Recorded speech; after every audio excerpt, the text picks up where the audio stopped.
Pablo y Timoteo, siervos de Jesucristo, a todos los santos en Cristo Jesús que están en Filipos, con los obispos y diáconos, gracia y paz a vosotros de Dios nuestro Padre y del Señor Jesucristo.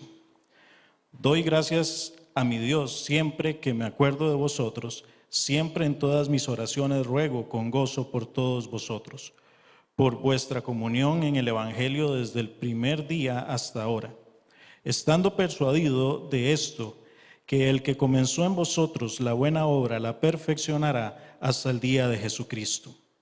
Y es justo que yo sienta esto de todos vosotros, porque os tengo en el corazón y en mis prisiones y en la defensa y confirmación del Evangelio, todos vosotros sois participantes conmigo de la gracia. Dios me es testigo de cómo os amo a todos vosotros con el entrañable amor de Jesucristo. Y esto pido en oración, que vuestro amor abunde aún más y más en conocimiento y en toda comprensión, para que aprobéis lo mejor, a fin de que seáis sinceros e irreprochables para el día de Cristo, llenos de frutos de justicia, que son por medio de Jesucristo, para gloria y alabanza de Dios. Quiero que sepáis, hermanos, que las cosas que me han sucedido han contribuido más bien al progreso del Evangelio, de tal manera que en todo el pretorio y entre todos los demás se ha hecho evidente que estoy preso por causa de Cristo. Y la mayoría de los hermanos, cobrando ánimo en el Señor con mis prisiones, se atreven mucho más a hablar la palabra sin temor. Algunos a la verdad predican a Cristo por envidia y rivalidad, pero otros lo hacen de buena voluntad. Los unos anuncian a Cristo por rivalidad, no sinceramente, pensando añadir aflicción a mis prisiones, pero los otros por amor, sabiendo que estoy puesto para la defensa del Evangelio. ¿Qué pues? Que no obstante, de todas maneras, o por pretexto o por verdad, Cristo es anunciado, y en esto me gozo y me gozaré siempre, porque sé que por vuestra oración y la suministración del Espíritu de Jesucristo, esto resultará en mi liberación, conforme a mi anhelo y esperanza de que en nada seré avergonzado, antes bien, con toda confianza, como siempre, ahora también será magnificado Cristo en mi cuerpo, tanto si vivo como si muero, porque para mí el vivir es Cristo y el morir ganancia. Pero si el vivir en la carne resulta para mí en beneficio de la obra, no sé entonces qué escoger. De ambas cosas estoy puesto en estrecho, teniendo deseo de partir y estar con Cristo, lo cual es muchísimo mejor. Pero quedar en la carne es más necesario por causa de vosotros. Y confiado en esto, sé que quedaré, que aún permaneceré con todos vosotros para vuestro provecho y gozo de la fe, para que abunde vuestra gloria de mí en Cristo Jesús, por mi presencia otra vez entre vosotros. Solamente os ruego que os comportéis como es digno del Evangelio de Cristo, para que sea que vaya a veros o que esté ausente, oiga de vosotros que estáis firmes en un mismo espíritu, combatiendo unánimes por la fe del Evangelio y sin dejaros intimidar por los que se oponen, que para ellos ciertamente es indicio de perdición, pero para vosotros de salvación, y esto procede de Dios. A vosotros os he concedido a causa de Cristo, no solo que creáis en Él, sino también que padezcáis por Él, teniendo el mismo conflicto que habéis visto en mí y ahora oís que hay en mí. Amén. Muy bien. Bueno, qué alegría escuchar el testimonio de William, y qué lindo es salir por los campos y regar semillas, y de repente uno se dio cuenta que una semillita brotó, y al tiempo se da cuenta que hay una gran plantación. Es una bendición de Dios y una motivación para que todos ustedes se animen a salir a regar semilla, la semilla que es la palabra de Dios.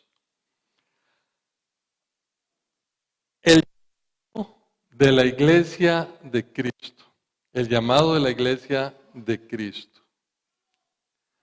Hay familias, padres, hijos, hermanos, primos, sobrinos, separados por grandes distancias, ¿cierto? Y aquí en Pérez Celedón esto puede ser muy conocido. Hay familias que se aman, tienen muchas cosas maravillosas en común, muchas cosas que compartir, pero las fronteras y los miles de kilómetros los separan. Añoran encontrarse, añoran verse, añoran disfrutar tiempos juntos, pero las distancias y las fronteras los separan. Estoy seguro que algunos de ustedes que están aquí pueden entender eso y quizás algunos hasta han experimentado eso. En esta mañana vamos a hablar de la iglesia de los filipenses, el pueblo conocido como Filipos en aquel tiempo, hace 2000 años. Resulta que los filipenses fue la primera iglesia que fundó Pablo en Europa. Filipo queda al norte de Grecia, pertenece a Grecia, la ciudad conocida como Macedonia, y hoy día el nombre de esta ciudad es Cava, aunque hay un pequeño pueblito que continúa llamándose Filipos, donde están algunos de los templos construidos por los cristianos del primer siglo. Si ustedes ven aquí en esta primera capítulo de la epístola de Pablo, Pablo le habla a una iglesia ya establecida. Esta carta fue escrita 10 años después de que Pablo estableciera la iglesia en Filipos. Entonces ubiquémonos. Estamos pensando en la primera iglesia que el apóstol fundó 10 años atrás. Y hoy, ¿dónde está Pablo? ¿Se dieron cuenta con la lectura? ¿Dónde está Pablo? ¿Dónde? ¿Dónde? Está en la cárcel. Está escribiendo desde la cárcel en Roma, encarcelado por predicar la palabra de Dios. Él está en Roma y le está escribiendo a los filipenses. Ahora tenemos que notar algo muy interesante. En este capítulo, solo en el primer capítulo, se habla más de 20 veces, se escribe la palabra Cristo. Más de 20 veces se menciona a Cristo. 6 veces se habla del Evangelio de Cristo. Y 4 veces se habla de anunciar a Cristo. 4 veces se habla del gozo y el amor. Quiere decir que esta carta y este primer capítulo es una carta cristocéntrica. La figura central, lo más importante, lo que surge es el Señor Jesucristo. Pero también tenemos que entender que en esta carta se habla de llevar las buenas nuevas, se habla de anunciar el Evangelio. Vamos a empezar y ubíquense todos, por favor, todos estén ubicados en la primera carta de Filipenses. Hoy voy a tener que correr un poco porque decidí dar una enseñanza general sobre el primer capítulo. Es muy amplio, pero lo he dividido en 3 secciones. 3 secciones que vamos a estudiar hoy y que nos dan una enseñanza tremenda sobre cuál era la relación del apóstol con los filipenses y cómo podemos nosotros hoy aplicar eso a nuestras vidas. La primera sección la vamos a ubicar en los versículos del 3 al 11. Ahí vamos a estar, y esa es la primera enseñanza, y es donde Pablo expresa una oración de gozo y agradecimiento. Gozo y agradecimiento a los filipenses, y algo muy importante, con el amor de Jesucristo. Con el amor de Jesucristo. Y tenemos que entender eso porque las palabras son tan importantes, son inspiradas por el Espíritu Santo y nos enseñan tanto. Y como ustedes pudieron ver en la canción que entonamos, dice: déjame conocerte, déjame saber qué hay en tu interior. Eso solamente se encuentra ¿en dónde? En la palabra de Dios. Ahí tiene usted todas las respuestas para cumplir todo lo que la canción nos enseñaba. Entonces, vemos que Pablo manifiesta ese agradecimiento profundo y con mucho gozo a los filipenses. ¿Por qué? Porque estando él a cientos de kilómetros, o tal vez a miles de kilómetros de donde estuvo su iglesia, y estando él en prisión, ¿por qué les escribe una carta llena de agradecimiento, de gozo y de amor? ¿Por qué? Bueno, en el versículo 5 ustedes pueden ver que dice: y él oró con gozo, con alegría. ¿Por qué? Porque los filipenses, ¿qué? Dice: por su comunión en el Evangelio. ¿Qué significa esto? Significa que los filipenses han estado y estuvieron con Pablo hombro a hombro en la enseñanza, en la predicación del Evangelio de Cristo, en su comunión. O sea, ellos tenían en común con Pablo llevar el Evangelio de Cristo por todas partes. Habían sido solidarios con él en llevar las buenas nuevas del Evangelio. Y esto produce un gran agradecimiento. ¿Por qué? Porque los filipenses lo habían apoyado yendo con él hombro a hombro, y ahora, 10 años después, años después de que él los fundó y los enseñó, él estando en otros lugares como en Corinto, estando en otros lugares, ellos aún enviaban sus ofrendas para el sostenimiento del apóstol, del misionero. Y es por eso, ustedes en el capítulo 4, si siguen estudiando Filipenses, se van a dar cuenta cómo Pablo les da gracias por el cuidado que los filipenses allá en Filipos, en Macedonia, envían semanas de viaje, tal vez meses de viaje, a algún representante de su iglesia con ofrendas para que el misionero pueda seguir predicando, pueda seguir enseñando a otras iglesias como la de Corintios, que eran unos tacaños y unos carnales y no apoyaban a Pablo. Entonces, de ahí nace ese profundo agradecimiento hacia ellos. Y viene el versículo 6 que muchas veces usamos, pero tal vez no entendemos en el contexto, en donde Pablo les dice: y yo estoy seguro que Dios perfeccionará la obra que empezó en ustedes. Que Dios perfeccionará la obra que empezó en ustedes. ¿Cuál era la obra que había empezado en ellos? El poder trabajar, el poder ir y acompañarlo a él, el estar hombro a hombro con él, apoyándolo y llevando las buenas nuevas. Y entonces aquí viene una pregunta para nosotros. ¿Cuánto trabaja usted al lado de sus líderes? ¿Cuánto apoya usted a sus líderes?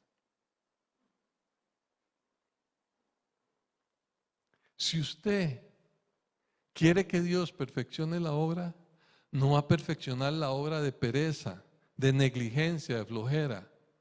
No, queremos que perfeccione la obra, la buena obra que ha empezado. Y si no la ha empezado, entonces usted debería de buscar al Señor de rodillas y de corazón y decirle: Señor, perdóname, porque hasta ahora no he llevado el Evangelio a otras personas, porque hasta ahora no he apoyado a mi maestro, a mi líder, sea quien sea.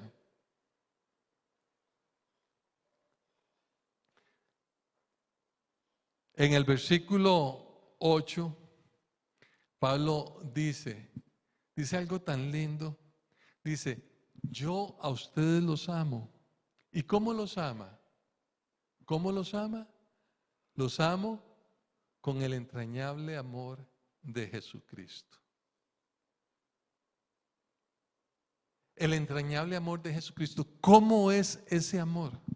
El que está dispuesto a darlo absolutamente todo, al punto que el apóstol entregó su vida por amor a aquellos que él enseñaba y les llevaba el Evangelio.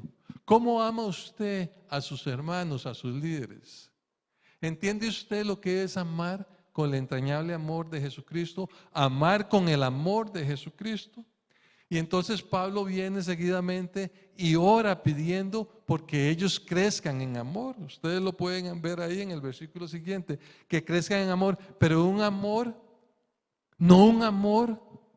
Ven qué interesante, a veces nosotros pensamos que amar es simplemente querer a alguien, sentir, me cae bien Alejandro, qué bien, yo lo quiero, yo lo aprecio. No, ¿qué dice? Dice: oro para que su amor crezca ¿en qué? ¿En qué? En conocimiento y en entendimiento. Estas dos palabras significan sabiduría. Para que ustedes tengan un amor sabio, un amor que los lleve, y lo sigue diciendo en los versículos siguientes, un amor que los lleve a ser sabios para que tomen las decisiones apropiadas, correctas, no equivocadas, que produzcan frutos verdaderamente, frutos de justicia, frutos que glorifiquen a Dios. ¿Se dan cuenta, mis queridos amigos y hermanos? Tenemos nosotros que entender la palabra de Dios y saber que ella fue escrita para que nosotros la apliquemos y la vivamos en nuestra vida, no para venir y escucharla y olvidarnos de ella, no. Crecer en amor, un amor sabio que nos haga tomar las mejores decisiones, y en este caso ir y llevar el Evangelio, ir y apoyar la obra con nuestro trabajo, con nuestra fuerza, con nuestra energía, con nuestro dinero, con nuestro entusiasmo, con todo lo que Dios nos haya provisto. ¿Para qué? Para poder llevar a otros a Cristo.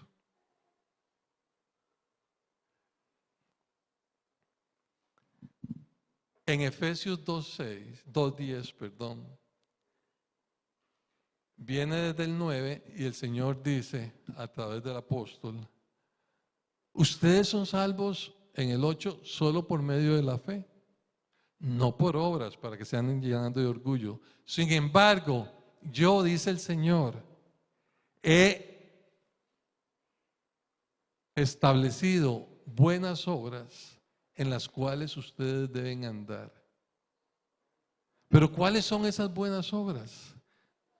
Esas buenas obras, en primer lugar, es llevar el Evangelio de Cristo, predicar a otros, rescatar almas del infierno. En segundo lugar, es apoyar a sus líderes y a sus hermanos para que el reino de Dios se multiplique.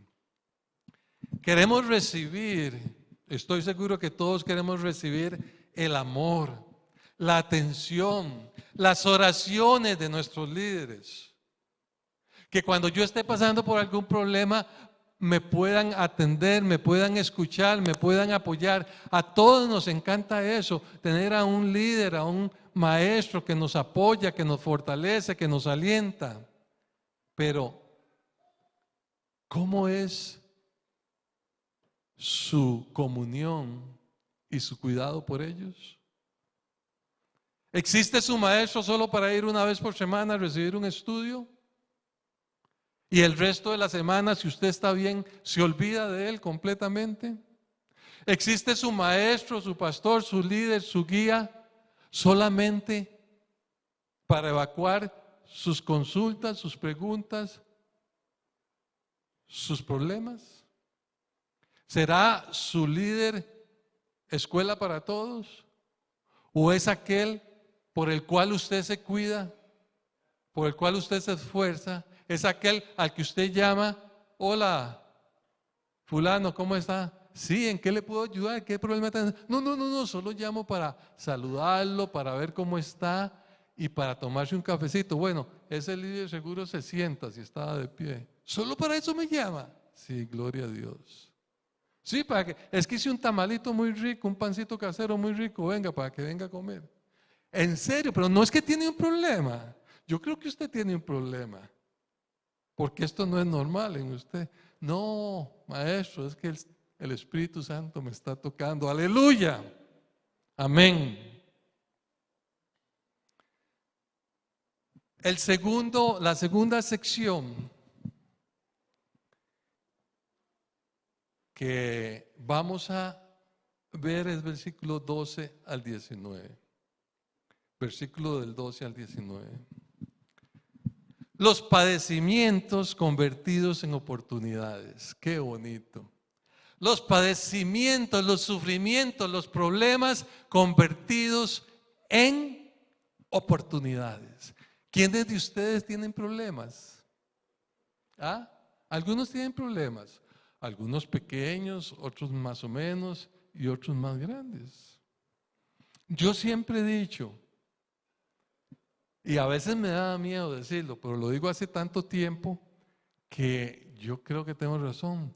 Los problemas son oportunidades para superar las circunstancias y darle gracias a Dios. Esos son los problemas. Y usted sabe que a Dios no le interesan mucho sus problemas. A Dios no le importan mucho sus problemas. Si son grandes, si son pequeños, Dios no se preocupa por eso. ¿Por qué? ¿Por qué a Dios no le interesa si usted tiene un problema muy grande o regular? Porque para Él todos los problemas son iguales. Él los puede resolver todos. No hay problemas ni grandes ni pequeños. Pero lo importante, lo que Él quiere, lo que a Él le preocupa es su actitud a los problemas. Porque en su actitud a los problemas es donde está la derrota o la victoria. Amén. Entonces aquí el apóstol Pablo, ya ustedes se ubicaron en los versículos del 12 al 19, vemos cuál es el problemilla que él tiene. El problemilla que él tiene es que hace 2 años y resto en Jerusalén, mientras estaba adorando al Señor, lo apresaron, lo vapulearon todo, lo encarcelaron, estuvo 2 años encarcelado en Israel. Se lo llevaron en un barco para Roma, no hicieron caso a lo que él aconsejó, estuvo en naufragio, perdieron el barco, perdieron casi la vida, medio mes a punto de ahogarse, se baja del barco, lo pica una culebra y sigue para Roma. Y llega a Roma y está prisionero en este momento. Esa es lo que acaba de ocurrir en los últimos 2 años, en el momento que él escribió eso. Problemillas, ¿verdad? ¿Y qué dice Pablo? Dice, los padecimientos que he tenido en estos últimos 3 años son oportunidades. Pablo decide y expresa con su boca y con su corazón que sus prisiones y sus padecimientos no son un impedimento para anunciar el evangelio, sino una oportunidad para hacerlo en muchas partes. Porque si él no hubiera estado encarcelado, no hubiera podido hablarle a gobernadores, a reyes y a un montón de soldados a los cuales les habló. Entonces, Él dice, he estado encarcelado ya casi 3 años cuando escribió esto, pero he podido hablarle a todo el mundo, a reyes a los cuales nunca me hubieran escuchado, al sumo sacerdote fue el primero que le predicó, a gobernadores. Y no solo eso, dice, sino que con mi actitud positiva,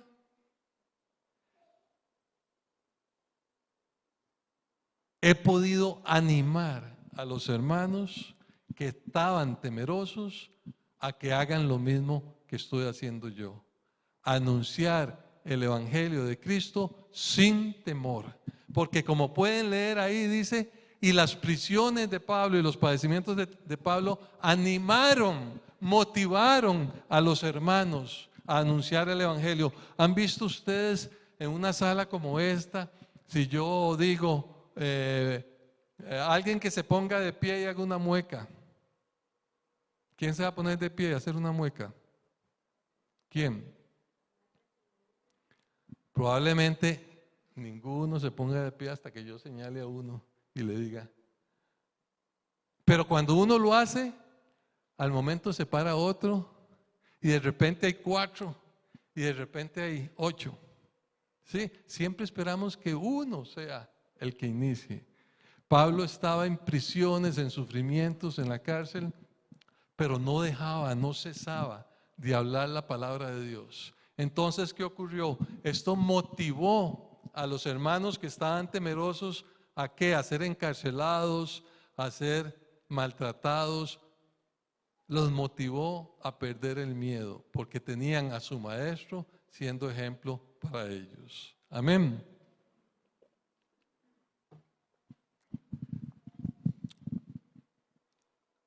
Vemos entonces que en una situación como la de Pablo, en un siglo como el nuestro, donde todo es fácil, sencillo, en un país como este, donde en realidad no existe la pobreza y no existe la necesidad, a menos de que usted no quiera trabajar y esforzarse. Cualquiera que sufra estas circunstancias podría haberse deprimido, desilusionado, podría haberse convertido en un mar de autocompasión. Pobre de mí, por andar en estas cosas del Evangelio, vea yo donde estoy. Y Dios, Jesucristo, Santo Espíritu, solo le faltaron los santos a William. ¿Por qué me pasa esto a mí? Si yo lo que he querido es agradarte, ¿por qué? ¿Por qué?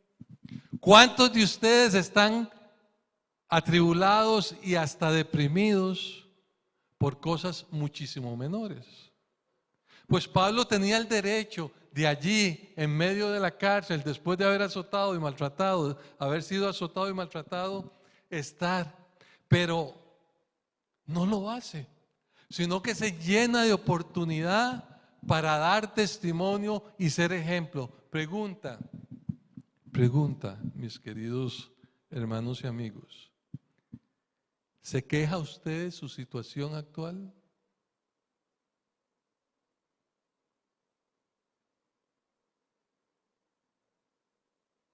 ¿Es usted de esos que dicen y que me dicen a mí, ay, don Juan, si usted supiera, si usted estuviera en la situación en que estoy yo, entonces me entendería? ¿Es esa su justificación? Pues le presento a mi hermano Pablo, un hombre, una persona de carne y hueso, con pasiones y debilidades como usted y como yo. Igual, pero que decidió creerle a Dios. Decidió creerle a Dios. Decidió creer y obedecer el Evangelio del Señor Jesucristo. No quiso ser un religioso más. Decidió hacer la diferencia. Porque es muy fácil ser un religioso e ir el domingo a Padí o a los santos de los últimos días o a los carismáticos o a los pentecostales o a los bautistas, eso es muy fácil. Eso calma la conciencia. Eso es como una aspirina cuando usted tiene dolor de cabeza y esa aspirina le alcanza para el resto de la semana. Pero eso no es lo que el Señor nos ha llamado. Él nos ha llamado a creerle y a vivir lo que nosotros decimos que creemos. Pablo decidió creer. Decidió aceptar, creer y vivir una frase que hemos convertido en una muletilla. Una frase poderosísima que hemos desgastado y que hemos devaluado totalmente. Y es esa frase que dice: Dios tiene el control de todo. Dios está al control. ¿Cuántas veces hemos dicho eso? Y sin embargo, lo dice y sigue quejándose. Sin embargo, lo dice y no gana almas. Sin embargo, lo dice y no tiene fruto que glorifique al Señor. Pero Pablo dijo esa frase poderosa: Dios está al control. Y no solo lo dijo, sino que decidió, al igual que los filipenses, creerlo y vivirlo. ¿Por qué? Porque entonces él pudo entender, escuchen lo que les voy a decir, él pudo entender que las circunstancias son menos importantes que lo que yo decida hacer con ellas. Las circunstancias son menos importantes que lo que yo decida hacer con ellas.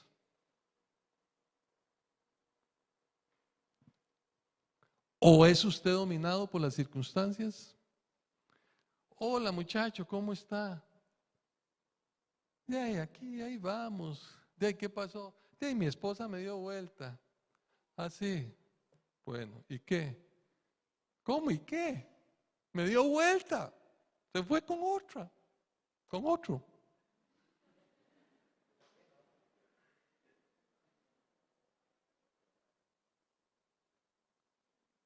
Bueno, voy a orar para fortalecerlo, pero usted sabe que usted puede superar eso si usted agrada a Dios y si usted decide enamorarse de Dios.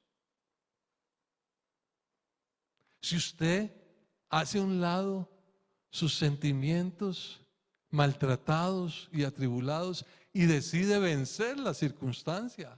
Si usted le cree a Dios de todo corazón. ¿Por qué? Porque las circunstancias, ¿cómo son? Las circunstancias son pasajeras. Las circunstancias cambian mes a mes, año a año. Las circunstancias varían de un momento a otro, pero, mis queridos hermanos y amigos, las promesas de Dios son eternas, aleluya. No cambian, aleluya. No cambian. Y si usted se aferra a ellas, usted tendrá victoria. Usted será un vencedor. Hay tiempos difíciles, claro, yo sé, hay tiempos difíciles que en algún momento todos enfrentamos, pero esos tiempos son oportunidades. Oiga, oportunidades ¿para qué? Para manifestar lo que usted dice que cree. Lo que usted dice que cree.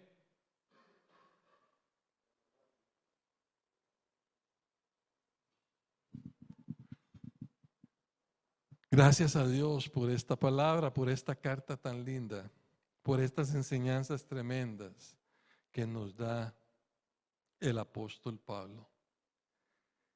Y él nos dice que lo que realmente vale la pena que creamos es que Cristo es mayor que cualquier circunstancia. Es que he oído yo a gente cantando una canción muy bonita y muy conocida que dice algo así. Yo, igual que William, no canto, pero ni los pollitos, pero dice así: mi Dios es más grande que los problemas, algo así. No hay, algo así, ¿verdad? Dicen ustedes que sí saben de eso, que cantan bastante. Mi Dios es más grande que los problemas. Pues esa es la realidad. Mi Dios es mucho más grande que las circunstancias y que los problemas. El problema verdadero es usted, que no lo cree y que cantando esa canción se está quejando y está llorando por no apropiarse de las promesas de la palabra de Dios. Y cuando nosotros entendemos que mi Dios es más grande que los problemas, yo decido que mi mayor propósito en la vida es anunciar el Evangelio de Cristo. ¿Por qué? Porque el Evangelio de Cristo, o sea, las enseñanzas de nuestro Señor Jesucristo pueden vencer cualquier circunstancia, pueden vencer cualquier problema. Lo que nos falta es llenarnos de la palabra de Dios, llenarnos de sus promesas, de sus mandatos para obedecerlos. Pero ¿qué es lo que vemos hoy día? Que la gente y sobre todo los muchachos se saben 50 canciones, pero no se saben ni 3 versículos. Entonces, ¿cómo pueden enfrentar la vida? No, están derrotados porque no conocen a Dios. Dicen que creen en Dios, pero no conocen a Dios. ¿Cuál es la única forma de conocer a Dios? ¿Cuál es la única? Solo una manera hay de conocer a Dios. ¿Cuál es? Naciendo de nuevo y estudiando su palabra. No existe otra manera. No existe otra manera.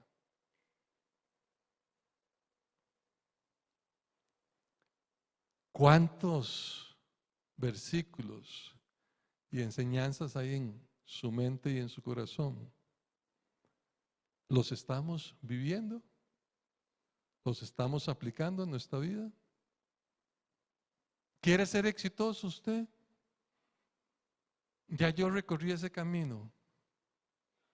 Pero cuando yo estaba como estas chiquitas que están por aquí y estaba en la universidad, yo creí que ser exitoso era llegar a ser un gran ingeniero y esa era mi meta. Yo voy a ser el mejor ingeniero.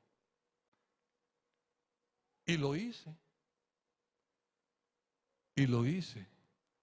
Pero después de conocer a Cristo, me dije y entendí que no podía ser el mejor ingeniero si no era un verdadero cristiano. Entonces fui un muy buen ingeniero, pero decidí ser un mejor hijo de Dios, creyendo y obedeciendo. Y Dios me dio el éxito en todas las áreas, en todas las áreas. Y yo tengo compañeros que fueron excelentes estudiantes, pero están fracasados, consumidos en el alcohol, en las drogas, en la infidelidad, en los divorcios, en las cosas que ofrece este mundo. Porque cuando uno es un chiquillo, cree que uno tiene el control de todo. Y cuando se dio cuenta, todo lo controló a uno. Solamente conociendo al Señor Jesucristo, no con la mente, sino con el corazón, obedeciendo sus mandatos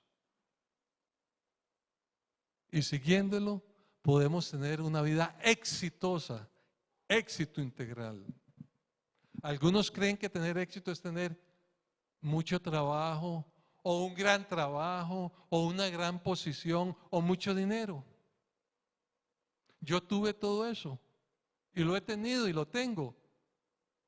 Y me doy cuenta que si no tuviera a Cristo, estaría vacío completamente. Vacío completamente. ¿Qué quiere usted? ¿Detrás de qué anda? Mire, yo me ponía a ver, cuando uno es, yo trabajé 22 años en Pindeco, y yo veía a los peones, a los trabajadores rasos, luchaban y se esforzaban porque querían ser el capataz. Y cuando eran capataz, luchaban y se esforzaban porque querían ser el supervisor. Y los supervisores, los ingenieros eran supervisores y era una serruchadera y un esfuerzo y todo eso porque querían llegar a ser el superintendente. Y cuando eran superintendentes igual seguía la misma cosa, insatisfechos porque querían llegar a ser gerentes. Y los que éramos gerentes, ¿qué queríamos? Ser los dueños. Eso ocurre así. Lo único que satisface es conocer a Jesucristo, a Dios a través de su palabra y creer en Él. Qué aburrido es ser un religioso. Ser un religioso es lo más aburrido. Ir a misa o ir al culto todos los sábados o domingos, la misma cuestión, esperar a que termine el predicador de hablar. Si alguien está esperando a que termine, no sea cortés, párese y se va. Mejor váyase ya. No me espere a terminar. Me la tomó muy en serio, Ronald.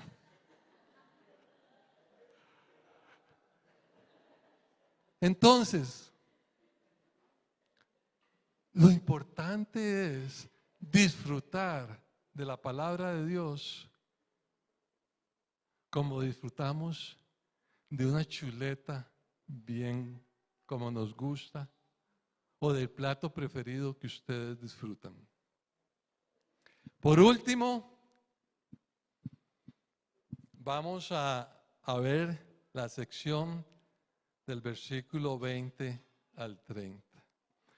Y les voy a pedir que por favor leamos otra vez el versículo 21 al 25. Alguien que me ayude, lea otra vez del 21 al 25. Por favor, alguien así rápido que se ponga de pie y lea el versículo del 21 al 25. Sí, duro, Alejandro.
Amén. Ok. Muy bien. Vean qué interesante. Aquí hay un tema, les dije que iba a hablar generalidades de este primer capítulo, pero en algún momento vamos a tomar esta sección aparte. ¿Qué es lo que nos encontramos? Pablo vive para Cristo. Él decidió vivir para Cristo. Pablo era un doctor, un PhD en las Escrituras. Vivió entre los privilegiados, entre la argolla, entre los reconocidos y los privilegiados de ese mundo. Y renunció a todo eso. Pablo era judío y era romano. Y decidió renunciar a todo eso para vivir por Cristo. Para vivir por Cristo. Y entonces, él dice, yo anhelo estar con Dios. Anhelo estar con Dios porque eso es muchísimo mejor. Pablo dijo, y yo lo digo hoy día, Señor, a mí me encantaría morirme ya casi. A mí me encantaría irme de este mundo ya. Tengo todo lo que necesito, pero me encantaría. Es más, yo no tengo problema, solo Calita que me regaña de vez en cuando, pero nada más. Y por dicha a ella se le pasa el enojo rápido, hasta que me vuelve a regañar, pero nada más. Y es que yo meto mucho la pata, ella tiene razón en regañarme. Pues yo no tengo problema, no tengo. Y yo anhelaría que el Señor me dice, le doy 3 meses, arregle todo y se viene conmigo, aleluya. Nada más que no volvería a jugar básquet, pero no importa. ¿Por qué? Porque estar con Cristo es muchísimo mejor que estar en este mundo. Es muchísimo mejor. Y entonces Pablo llega y se encuentra en este dilema.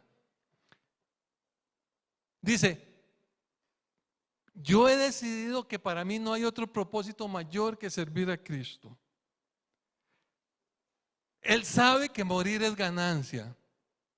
Lo dice ahí. Pues significa estar con el Señor. Sin embargo, también sabe y entiende que permanecer un tiempo más en esta tierra es de bendición, es de beneficio, es de importancia para los hermanos que está formando. Y eso le dice a los filipenses. Yo estoy en la cárcel aquí, y si ustedes siguen leyendo, y sé que por sus oraciones voy a ser liberado para ir otra vez a donde ustedes, espero que así sea, dice, y fortalecerlos, y fortalecerlos. Y dice, y convencido de esto, entonces sé que quedaré un tiempo más para ayudarlos. O sea, en este momento Pablo se niega a sus propios deseos con tal de cumplir los propósitos de Dios. Él se niega a sus anhelos, a sus deseos, a sus prioridades con tal de cumplir los propósitos de Dios para su vida. ¿Cuál era el mayor propósito de Pablo? Servir a Dios, amar a Dios y a su prójimo. Pregunta: ¿ha renunciado usted alguna vez a su comodidad, a sus deseos, a sus anhelos, a sus sueños, por amor a Dios o a su prójimo?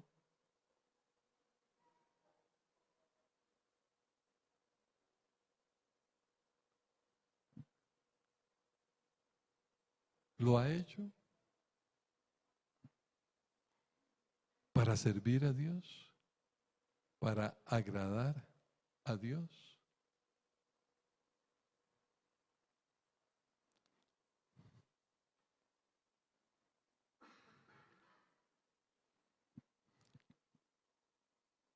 Servir a Dios es el mayor privilegio que puede tener un hombre o una mujer. Sin embargo, si usted no le ha entregado su vida a Jesucristo, si usted es un religioso o una religiosa nada más, y ha oído de la palabra de Dios aún desde que nació, pero no ha nacido de nuevo, usted es incapaz de morir a sus propios deseos por agradar a Dios. Y el que no ha nacido de nuevo y es incapaz de esto, solamente tiene un destino eterno. ¿Cuál es? El infierno. Porque el infierno no es ningún cuento, es una realidad. Y no está vacío. Y ese es su destino, a menos de que se arrepienta y entregue su vida a Jesucristo. Y como decía mi amigo, esto es palabra de Dios. Esto no es religión, es palabra de Dios.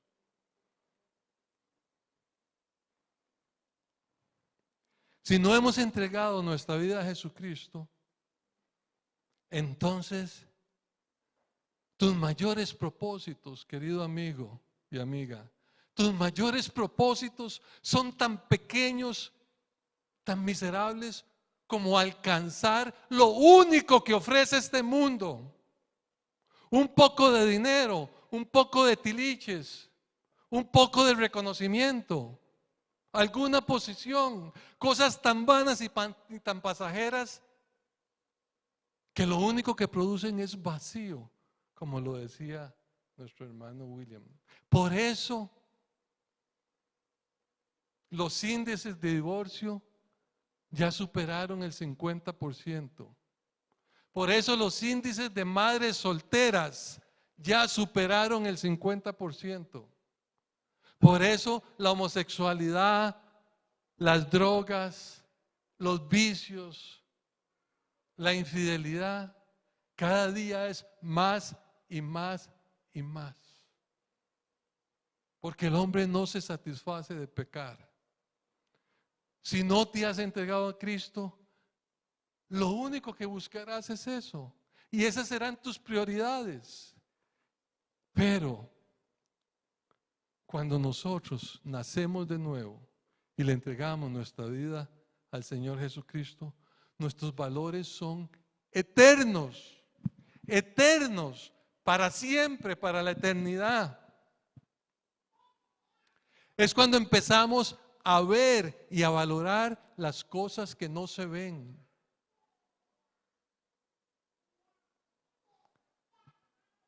Y es cuando entendemos que anunciar el Evangelio de Cristo debe ser nuestro mayor propósito y es nuestro mayor privilegio. Vivir de acuerdo a tal como lo enseña Él en su palabra. Y como dice el versículo 27, que es la corona de este capítulo, llega Pablo y nos dice: todo esto lo hago para que ustedes, mis queridos hermanos, aprendan ¿a qué? A vivir como es digno del Evangelio. Vivir como es digno del Evangelio. Vivir como verdaderos ciudadanos del cielo. Vivir como verdaderos hijos de Dios. Los filipenses entendían muy bien lo que era la ciudadanía. ¿Por qué? Porque ellos no vivían en Roma, pero eran romanos y tenían muchos privilegios por ser romanos. A mí me hace gracia aquí, en este lugar, a veces converso con alguna persona y me dice: pero es que me fui para Estados Unidos hace 25 años y ahora yo soy ciudadano norteamericano. Pero lo dicen con un orgullo que se les desborda, la sonrisa, el placer.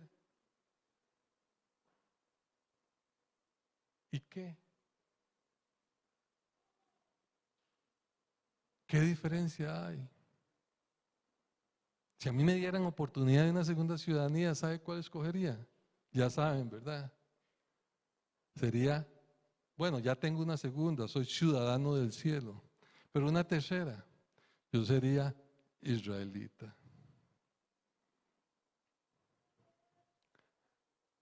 Pero ya tenemos lo máximo. No hay absolutamente nada que se compare. Todo aquel que ha nacido de nuevo, dice la palabra de Dios, es ciudadano de los cielos. Y por lo tanto, Pablo nos dice: vivan como tal. ¿Qué hace un ciudadano de un país X? Cumplir con lo que el país le manda. Hay que pagar impuestos, hay que pagar el IVA. Espérense la otra semana y verá, hay que pagar el IVA.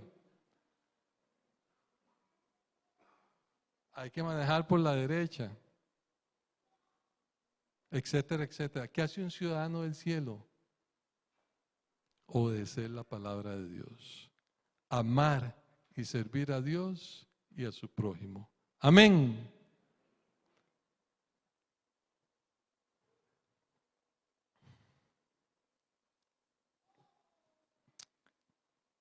Pablo nos pide que vivamos como verdaderamente merecemos o debemos hacerlo, como ciudadanos de Dios. Es lo que él le dice a los filipenses y nos dice el Espíritu Santo a los que hemos nacido de nuevo, que vivamos como verdaderos hijos de Dios. Conclusión.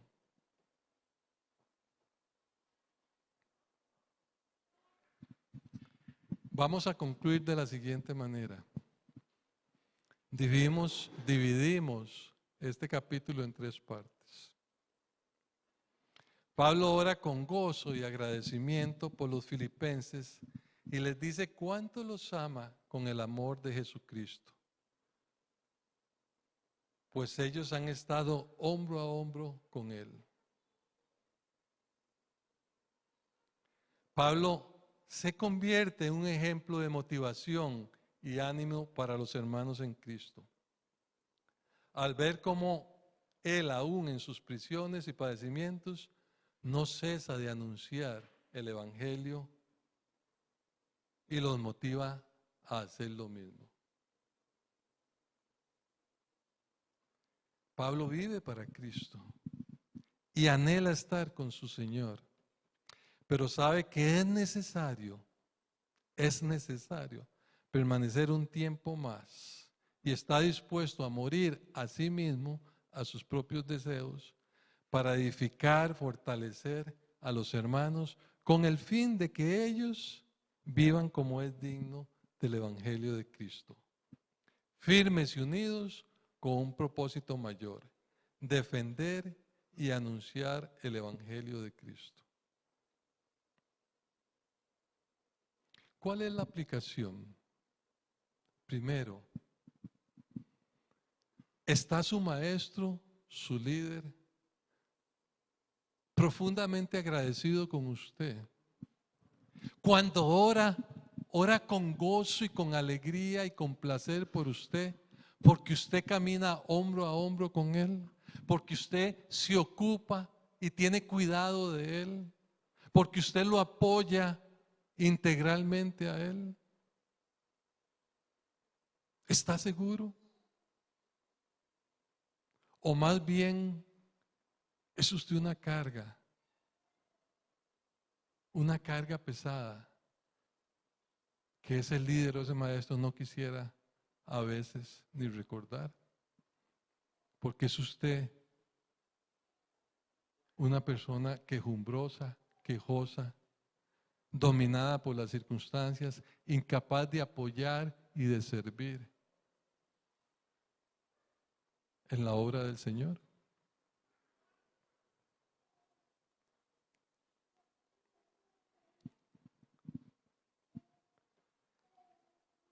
¿Es usted un ejemplo?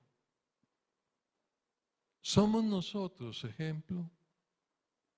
¿Somos los líderes ejemplo a aquellos a quienes enseñamos, motivándolos?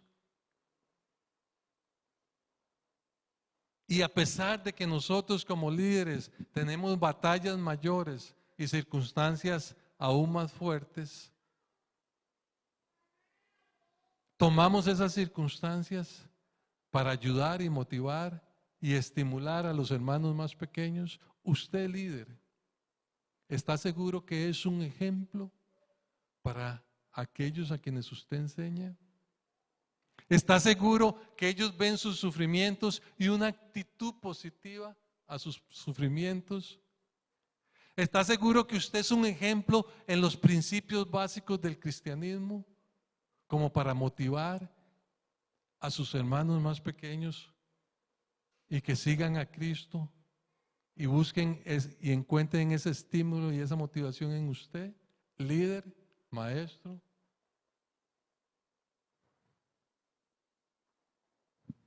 Y termino. ¿Vive usted para Cristo? ¿Es capaz de negarse a sí mismo, a sus propios deseos, a sus propios anhelos, con tal de agradar a Dios? ¿O es incapaz de incomodarse? Y estas 2 horas que saca en la mañana, ¿lo hace porque si no la conciencia no lo deja en paz? ¿O es un placer morir a mis propios deseos por servir a Cristo y a los hermanos? Usted, solo usted, tiene las respuestas.